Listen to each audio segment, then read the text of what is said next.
Bulelat ang Pilipinas pagdating sa food security sa buong Southeast Asia.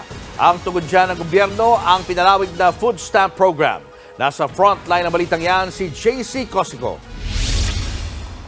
Sa report ng Food and Agriculture Organization ng United Nations, lumabas na ang Pilipinas na pinaka-food insecure na bansa sa buong Southeast Asia. May ituturing na food insecure ang isang bansa kapag walang patuloy na akses sa sapat na pagkain. Itong nakalipas sa 2 taon, pumalo sa halos 51 milyon ang mga Pilipinong food insecure. Malayong-malayo ang bilang na yan sa mga kapitbahay nating bansa na Myanmar, Indonesia, Vietnam, Cambodia at Malaysia. Isa ang pamilya ni Aida sa mga maituturing na food insecure. Sa kabila kasi ng paghahanap buhay na mister niya magkasapatos at anak na tricycle driver, kapos pa rin ang budget nila para sa pagkain. Minsan paggabi, tulog na lang. Tulog na lang. Ang pinapakain lang namin yung maliit, siyempre maano yun eh. Pero kami mga matatanda, siyempre okay lang. Pero nagbago na raw yan nang mapasama sa food stamp program ng Department of Social Welfare and Development. Sa ika-4 na sunod na buwan, muling nakapamili si Aida ng pagkain gamit ang 3,000 pisong ayudang ipinasok sa Electronic Benefits Transfer o EBT card. Ayon sa DSWD, napapanahon ang food stamp program para matugunan ang food insecurity sa Pilipinas.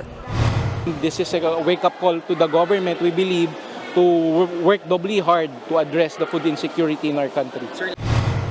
Kamakailan lang, ginawa itong flagship program na administrasyon sa bisa na Executive Order 44. Kaya tiyak na raw ang pondo nito para sa 2024. Makakasama po ito sa General Appropriations Act, kasama na po sa national budget next year. Nakausap naman po natin si DBM na sila'y nag-commit na bibigay sa atin yung kailangang budget for this program. Dahil dito, posibleng mas dumami pa ang mga benepisyaryo mula sa naunang 1 milyon target hanggang 2027. Tuloy-tuloy po ang ating assessment sa ating mga kababayang mahihirap. Nagre-review po tayo ng listahan ngayon. Doon natin nakikita kung ilan talaga yung food poor, food poverty na household sa Pilipinas. Dagdag pa ng DSWD, pwede rin maging beneficiary ang mga kabilang na sa Pantawid Pamilyang Pilipino Program o 4Ps. For as long as yung family nyo kumikita ng 8,000 pesos per month or less, nasa food stamp po tayo. Despite the overlap, naniniwala naman tayo na ito ay supplementary, complementary program sa isa't isa at ito yung magiging paraan natin para maiahahon talaga sa hirap yung ating beneficiaries. Nagbabalita mula sa Frontline, JC Cosico, News 5. Mga kapatid, Julius Babaw po.